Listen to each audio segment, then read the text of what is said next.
What's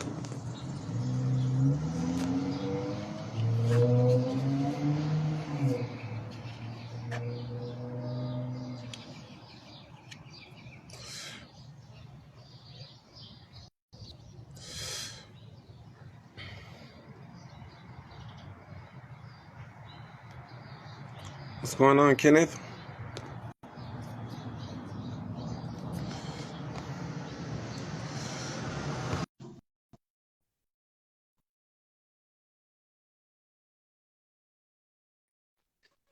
Was on home slides? Yeah. What's happening, bro? Chilling, man. How you doing? I'm doing pretty good today. It's still kind of early for me, but it's all good. Yeah, us too. Same here. Okay. So yeah, Mario, bro. I've always seen you dance though. You know, Alpha Fame, Los Angeles, Alpha Fame, Texas, um, B-Boy City. You know, and what always kind of intrigued me about like your style that it wasn't like popping like we see out here on the West Coast. You know, it was like more like a groovy type of style, you know, and I was just kind of always curious, like, what's the roots to that? Like, how did you get into that style, or what do you even call it? Um, oh, that's a good question, man. So I started off Mm-hmm. as I did popping. That's what I did in the very, very beginning. And I had a couple of I had a couple of transitional steps that I would do with the popping so that I could move around because Mm-hmm. I didn't like being stationary. Okay. Um, so but there was a moment shortly after that that I just wanted to do something different. So they used to call it animation. Well, they used to label me animation at the time, back in the early '90s, because animation and puppet style. That's the word they use a lot, puppet, because I would do a lot of drops and kind of almost like a ragdoll type style. Um, Oh, that's okay. so that was the roots of of that creation. Like it was kind of like more animated, more of like a puppet. Um, but I was always intrigued with dancers that were able to use up the entire circle just using footwork. Mm. And so I wanted to captivate that movement, but still keep the fluid movement that I was already into, that I had already been creating. So I started to create movement where everything I did was like it was like a wave of water, you know what I'm saying? So like Yeah, if I that. started with if I started with my foot or my ankle or my heel, like that motion had to go to the very top of the tip of my fingers. But I wanted to do that with a cross step, and then, you know, try to Mm. travel around the cipher because I really admired people that could take up the whole real estate when they were in a cipher. And so that's what I was always seeking, you know, to achieve. And so it was a little bit of, you know, robotic movement, boogie, you know, like the animation, the puppet, and then like house footwork, you know, all kind of all mixed in together. Yeah. So, during that time, were you Havoc or Koro? Koro, I'm one of the original founding members of Koro. Can you tell me about the history of Koro? Because I mean, I know about Havoc, but I don't know the history to Koro. Yeah, so Koro, there was a group before Koro that I had started called Warehouse, and Warehouse was like Oh. basically all like the livest dancers we had in Houston, man. It was a huge group. We had, man, I want Mm. to say 28 members in that crew. And it started off with probably five, and we just kept adding and adding. And basically, what would happen, we'll go to we were just club heads. Like there was no jams. There was jams, Mm. but there were more like parties that had ciphers. It wasn't a competition. You know what I'm saying? Like it was like a big ballroom party. All the dancers would go with cipher, but it was more just like a jam. You know, it wasn't really like a comp. You didn't. There was no competitions back in the day. So the competition What happened in the club. what year was And that though, Mario? between 1990 and 93, that's when all of that was going down. You know, like Okay, thank you. the competitions didn't really start happening until like 94, 95. There Mm-hmm. was a couple people that started bringing in like, okay, we're gonna battle, and then we're gonna make the competition about this battle. But there was no money. It was just we would just go to for rep, you know. Yeah. Um, but yeah, so it was basically in the club, man, and that's where we would go and just kind of just work it out, man, work out what we were working on. You know? So choral stands for Knights of Rhythm of Odyssey. Yeah, yeah, Knights of Rhythm Odyssey. Yeah, I lost my train of thought. That's what it was. So we had this crew called Warehouse. Um, And in '93, there was a little fallout between one of my best friends and another friend that was in the crew. And I Okay. was like, you know what? Our crew's too big. We need to I'm just going to take the top 5 dancers and make another Mm. group. And so I did that. So it was me, Sergio, Donis, Ricky Cardenas, Blas Pereira, myself, and Shadow. Ooh. And so it was five dancers. And I was like, this is the crew. And we sat at a restaurant one night, came up with the name. I think Blast had the name that he had. Back then, acronyms were really big. So Blast was like, yo, I really like this word Koro. And then we were just there kind of just Mm. marinating on it. And we were like, hey, Knights of Rhythm Odyssey. And then that became the crew in '93. Ooh, in '93. Thank you for sharing that, bro. So how did that work when you guys ran into Havoc? Was that your guys' rivalry? Yeah, so you got to remember those guys are a lot younger than us, like hella like younger, like 10 years younger. So they were kids at this point. You know, we were at that point. I'm a junior or senior in high school. They're probably in grade school, and it wasn't until I graduated high school or going into college and stuff like that that I was because by that time now we have competitions. Now there's competitions by that like 95, 96 and on, Yeah. and then we're running into them at competitions, and I remember seeing Moy. Man, Moy was like a little bitty kid. We also had a mentor crew called Visual Rhythm Troopers, VR Troop, and that's where Oh, Little John okay. came from. That's where Little John came from, and those guys that he was dancing with my brother and other dudes. There was a lot of Mm. them too, and so John is more like Moy's age. So John and then the younger guys knew of Moy and Havoc and those guys because they were about the same age. I was at the clubs, you know what I'm saying? I'm partying at the clubs. These guys are going to like small jams and stuff. And then whenever we get together, we would see these guys and we were like, damn, these guys are really good for their age. They were like really, really ahead of their time. And then we started meeting up at competitions. Like when we would compete, it was always us and them at the very end, you know what I'm saying? And sometimes they'd Oh, win, okay. sometimes we would win. And it wasn't until like 1999 when Alpha Fame came along, we were like, hey, man, let's do Alpha Fame together. You know what I'm saying? Let's unite. And that's when we made it really official. Like, okay, we're going to do Havik Koro together because they were a powerhouse, man. And that was undeniable. And you know, we were dope too. So we were like, man, let's unite. Let's make a crew out of it. You Yeah. Can you tell me about, because I seen when Moy came out with the Havoc and Coral video, there was a brother by the name of Ragtime. know? And Ragtime? Raglan. Yeah, Raglan. Can you tell me Yeah, about yeah. him? Raglan was part of a crew called Winos. They later Oh, okay. joined. They later joined Coro, probably in the mid '90s, I believe. But it was Mm. Raglan, Toby, Cuts, Oh, um, yeah. Okay. yeah, yeah, and a couple other little younger guys that didn't dance very long afterwards. But those were the three main guys: Raglan, Toby, and Cuts, and Lorenzo. Um, they were a dope crew. They were very versatile. They had a lot of vocabulary when it came to movement. Mm. They weren't necessarily b-boys, but they were more like freestyle dancers. They just mixed it up. You know, they came from the Right. '90s era too. They're after my generation. I'm second generation like dance culture in Houston, and then they were like Okay. third generation, but they're like right after me. You know what I'm saying? So they got to Mm. see like a lot of that dance culture that happened in Houston back in the early '90s and whatnot. Um, Yeah. but they were super dope, man. They were super. Ragnar's like one of the dopest dancers I've ever seen, and Yeah. uh, and I remember like we were like, hey man, y'all need to come join us. Come join Koro. And so we adopted that whole crew too. You know what I'm saying?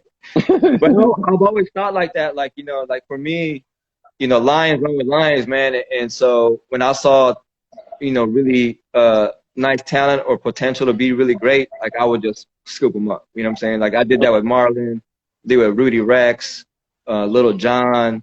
all the winos and those guys. You know what I'm saying? Like we just kept scooping them up. You know. I remember there was an Alpha Fame video, and I think Boy had entered with some crew, and I think the name of the crew was called Donuts. You talking about Boy or Yeah, Mo he was on Boy. Boy? Yeah, and it was some crew. Yeah, like he was in maybe that was maybe the name they made up for the day, but it said Donuts. And I was like, who's Donuts? It was Alpha Fame, Houston, Texas. I think I don't know if it was Donuts. I think it was called Little People. Yeah, Little People. Yeah, I think it was called Okay. Little People. Yeah, yeah, yeah. Yeah. Yeah. We had already known about Boy before that event, and so when he entered, we already knew because he was like a little kid that had mad blow Mm. ups, and yeah, we scooped him up shortly after that too. That's crazy though, bro. I remember at one point in time, I see here that you guys have went so much jam though, bro, that everybody kind of started hating you guys. Yeah, man.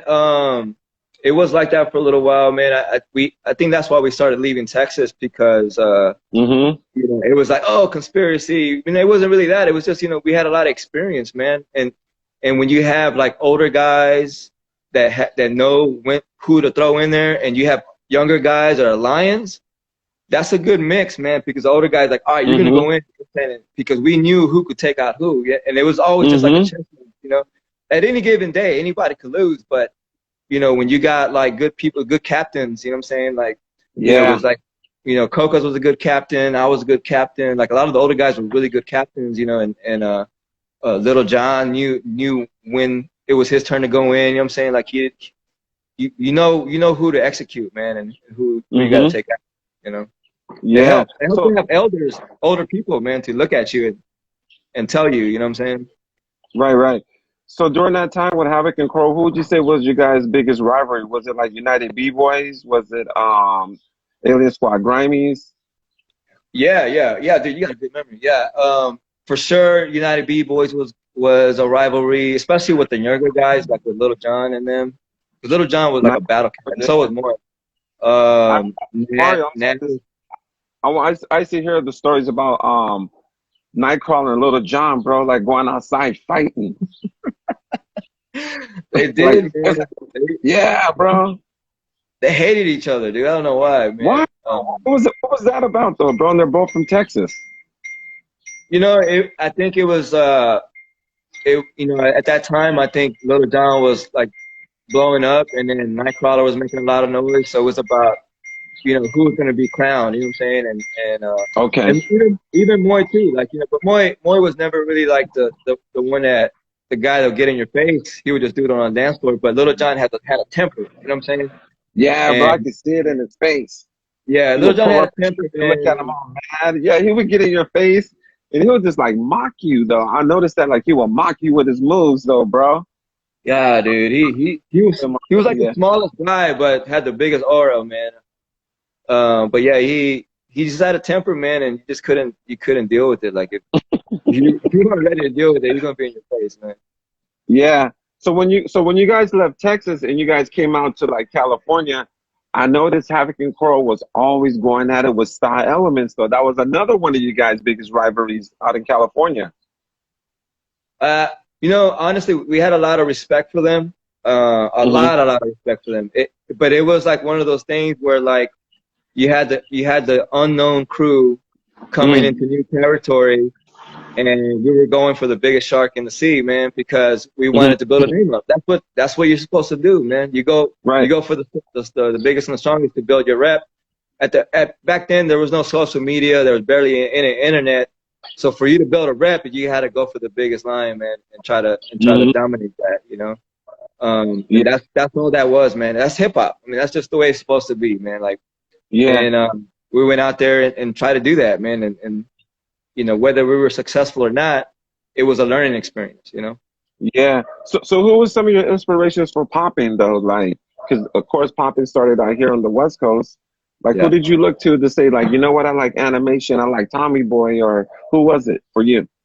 Uh, to in the very beginning, it was like all like the Elite Force guys, because they all make Okay. content and stuff. It was like all those guys. It was Wiggles. I looked to him a lot to see how he would do his technique. It was Mm. animation. I looked for him a lot. And then that one dude from Japan. I can't remember his Oh, name right now. with the braids. Yes, yes, that guy Yeah. was so sick. That guy was so sick to me, man. But Mm. I liked all the styles, like all the poppy styles I respected because the West Coast was super super clean and you could see all the movement and Hmm. I felt like in the East Coast it was more like they mixed it in with other dance and I enjoyed that too. Mm. And that kid from Japan, like he just kind of did both. Yeah. Um, those were my biggest inspiration, man. Wiggles, the kid from Japan, all of Elite Force, animation. Like those are the guys that I looked at. Poppin' Pete. Of course. Um, yeah, like those are the guys that I looked at. For Those that style. that Wiggles tape was on fire though, bro. I had Wiggles 1 through 10, bro. Oh yeah, I dude. had the Wiggles. I had the Teddy one. I had like he had like different varieties of Mr. Wiggles tape though, bro. And I would watch those tapes like all day because I started Yeah. off as a popper too, Mario, and I've always enjoyed like both, So I pretty much enjoy popping a lot though too. One thing I wanted to ask you too, I kind of noticed like when it started getting like to the late 2000s, I didn't see you as much though, like with the Havik and Coral dudes, and I was always kind of wondering like where was that dude that was? I said popping. I was like, where's the dude that will always pop with Havik and Coral? Like I see more in Little John always in these jams, but I was always wondering like what happened to you though? Like, why did you step back from the scene, or did you even step away from the scene? I did step away from competition, mainly because I think the last competition I did, like real competition, was 2001. But mainly because Mm, I went back to school. yeah. And I was also during that time when I was in school, I was also heavily in dance theater. I was performing a lot and traveling Okay. and doing shows. So I was either gonna like commit to doing competitions or traveling and doing that, or let me go make some money and go perform. And so that's really what I was doing. I was performing a lot, dude, throughout the year, Mm, traveling, performing. I did a lot of theater shows and that's kind of what got me through college. I had that paid for oh, college. college. Okay. Yeah, so I graduated in school in 2002, and Okay. and then right after school, I started my own freelance business. I was still dancing, I was still performing and whatnot, but I was just more into like 'cause I'm older, man. I mean, at that time I was already like, man, late 20s or something. Hmm. My generation of dancers, like you weren't supposed to dance after your senior year of high school. You know what I'm saying? Like my generation stopped dancing when you finished high school. You were done. You were going to college. You were doing stuff, and I kept dancing. Yes. But that's the way my generation was. My generation, like yo, like I gotta go get a job now. You know what I'm saying? And somehow I was able to manage and keep going, but I wasn't supposed to. You know what I mean? Like Yeah. the normal dancer was already done quit. True. Um, and I graduated high school in '94. You Okay. know, so yeah. So, but yeah, it's not that I didn't want to do it, man. But also, uh, for me, like I put more value into performing and to making Hmm. money and doing that than going out trying to get a small cash prize, for whatever. And I know. Yeah. no disrespect to competition. It's just like that's a choice that I made. Like I got to do Yeah. this, because I also had a kid at the time, Hmm. and I was like, yo, It I got to makes make sense, money. Mario. Yeah, it makes Yeah. sense though, Mario. You got a family though, bro. How do you feel about the scene today? Like looking at Texas though, like from coming from out of like the early '90s and seeing where it's at today though. Like, do you like the Texas b-boy scene? Yeah, I do. I do like the b-boy scene. For a little while there, I got a little burnt out of it, Hmm. probably like, late 2000s. But I think right now it's super dope. For some reason, I feel like there's more community now. I guess because of social Mm. media, people are able to contact each other easier. There's B-Girl less, City, yeah, B-Girl yeah, City. man. Everybody's super supportive. Everybody comes out. Everybody, gives each other props. There's not as many feuds as there used to be, back when we were coming up. But there's a lot more community, definitely a lot more unity. Mm. It's fun. It's fun. You know what I'm saying? And I think it's super dope. I feel like the all styles that I was into heavy in the early '90s. it's coming back, and it's like super hard. Like, it's like super competitive, and that's what's hot right now. And I love it. Yes, how you doing now? Good, good. Havik Koro. Yeah. Okay. So yeah, let's see what time it is. I got 1 second, Mario. Okay. I got a guy that he's a locker though. He's out in Canada. He goes by Yeah. Scramble Lock. Have you heard of him? No, I don't think so.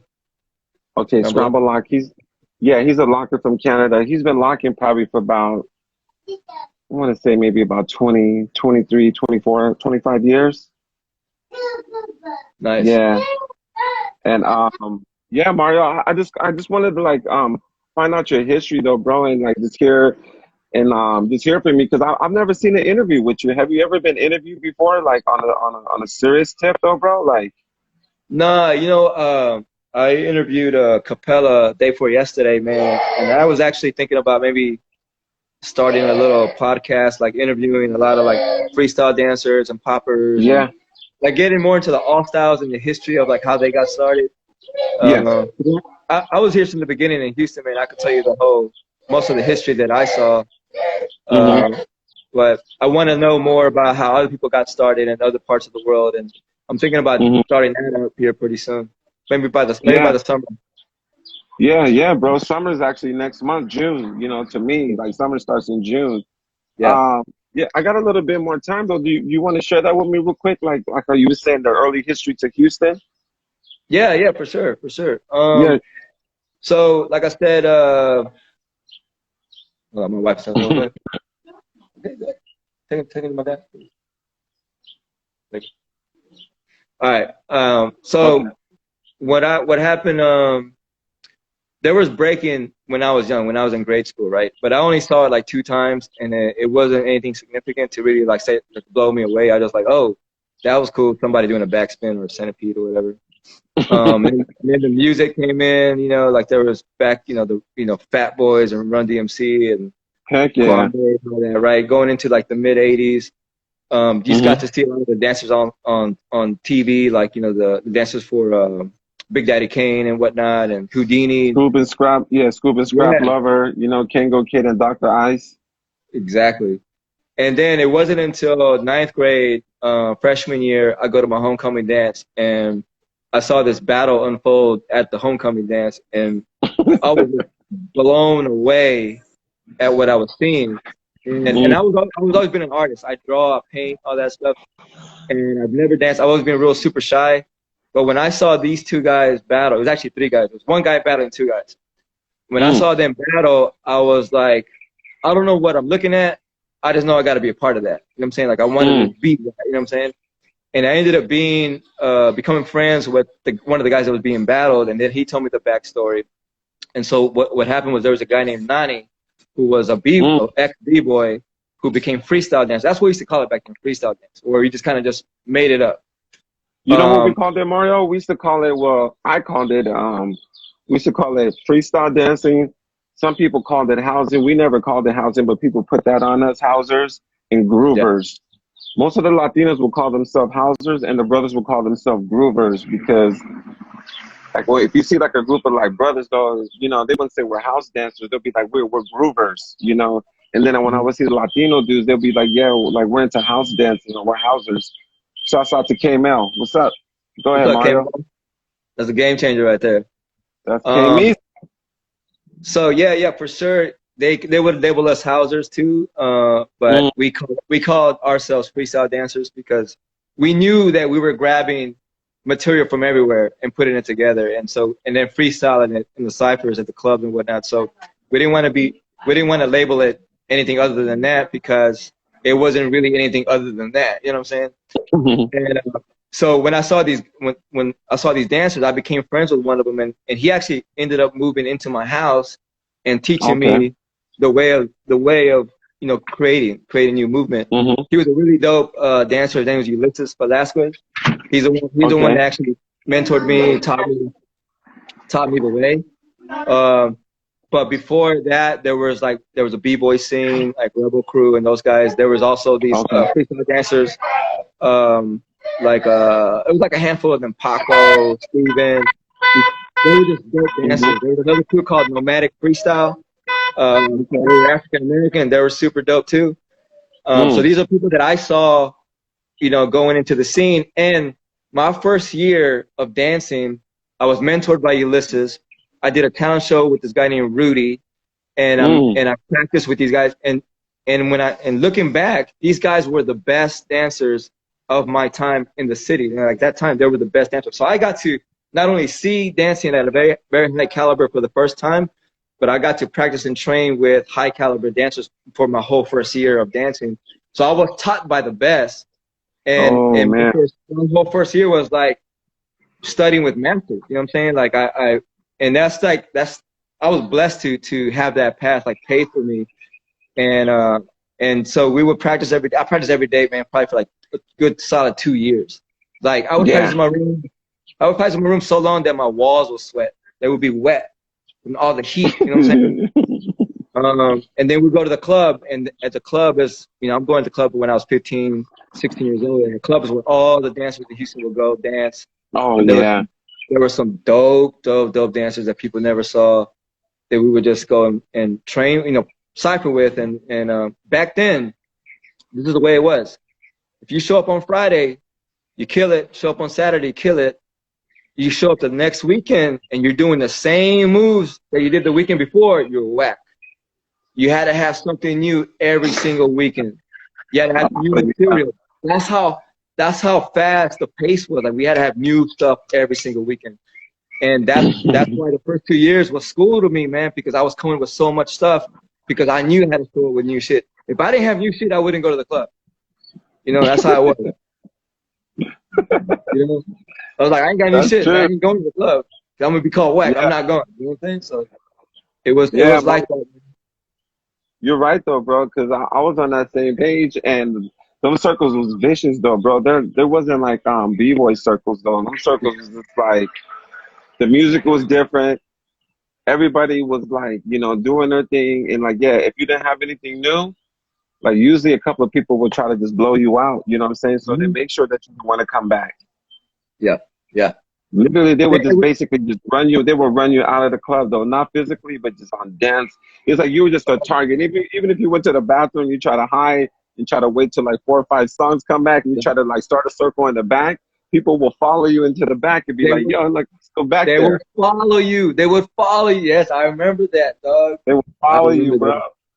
Nah, dude, it was very honest. That kept you honest, bro. That kept you honest for sure.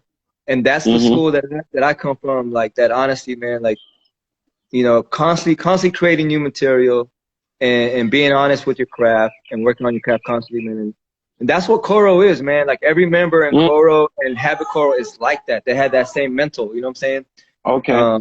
They're always constantly working. And that's when I came from that school, when I moving forward and we would, draft people, it was always about like, is this guy working? You know what I mean? Or is he in Mm. the dungeon or the underground, like, or the lab? Like, is he in your lab working, man? Because we wanted that type of person that was constantly working on stuff. Don't come here doing the same material for 2 or 3 years. Like, no, like you had to be, reinventing yourself, man. And that was Mm.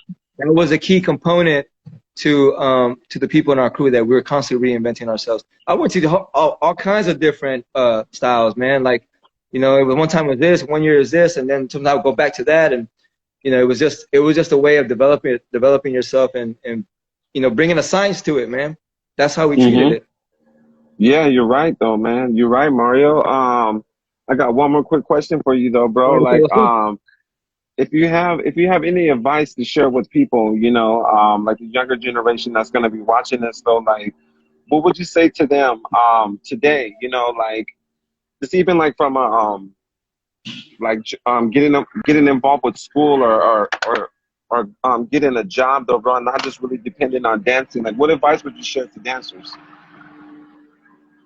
I'll tell you this. Well, it's a lot harder. It was a lot harder back then, especially being in Houston, because we didn't have Hollywood and we didn't have Yeah. Broadway. You know what I'm saying? We didn't have avenues to go and get work. We honestly, we dug the work ourselves, man. We made a place for ourselves with the theater company that we had, and did that.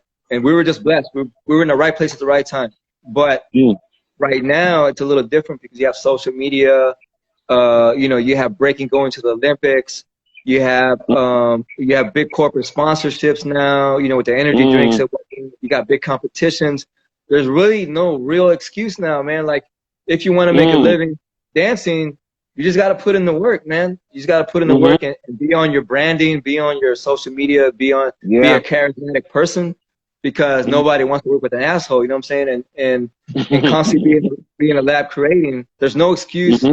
not to make money now these days. It's there. It's up for the grabs, especially with breaking going to the Olympics. I mean, now you could be a trainer. You know what I'm saying? You could be a coach, and if you're a lot older, maybe you can't compete, but you could be a coach for somebody or a trainer. You know what I'm saying? And Yeah. get in that realm, and get in that space. You know, so man, right now it's a perfect opportunity for a young cat to make a living with dance and make good money, make decent money. You know, Mm-hmm. and if you're not in the area where it's happening, move, man. Go somewhere where it is happening, or carve it out for yourself, man. And you know, people who live in different countries or in a city that doesn't have a theater or entertainment scene or whatnot, like, you know, go to that scene and make it happen. Because I mean, there's no excuse now, man. I used to go to New York and the dudes were making money, you know, hitting the streets. You know what I'm saying? And Kamel was one of them. You know what I'm saying? Like, they were they were just Mm-hmm. they were just grinding it out somewhere. They did it in the West Coast too, you know. So Mm-hmm. there's no excuse now, man. You got no excuse. If you're not putting in the work, you got no one to blame but yourself. Oh, that's real though, man.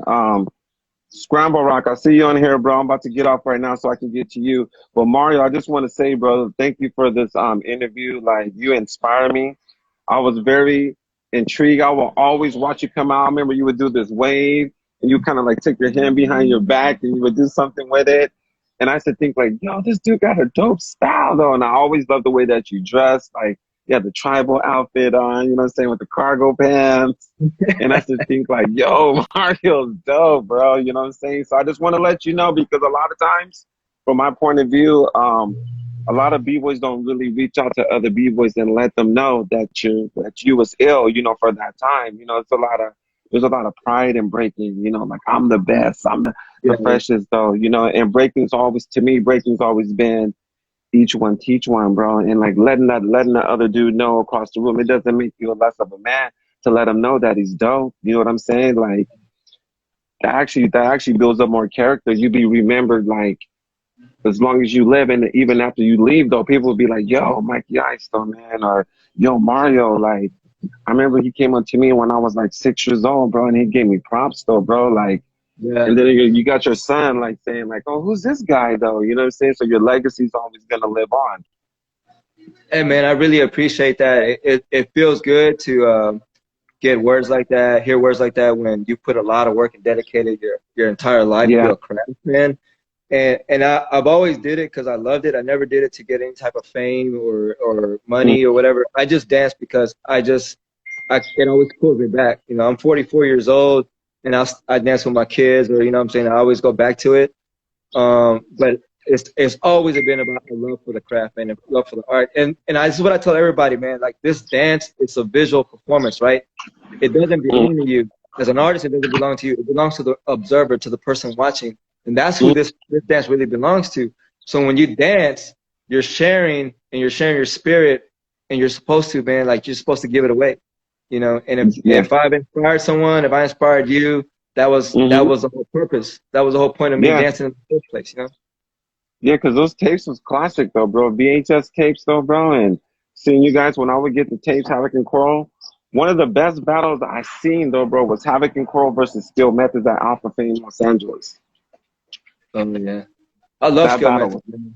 yeah, that battle was so heated though, bro. Like Marlon was going off though, bro. You was going off. Little John was on one though, bro. And it just kept going back and forth though, bro. And to me, that's what made breaking exciting though, bro. You had this abstract style of Texas breaking versus a traditional Florida, New York style. So it was it was like two different styles. Like nobody from Havoc and Crow looked like each other. Nobody from Skill Methods looked like each other. Yeah.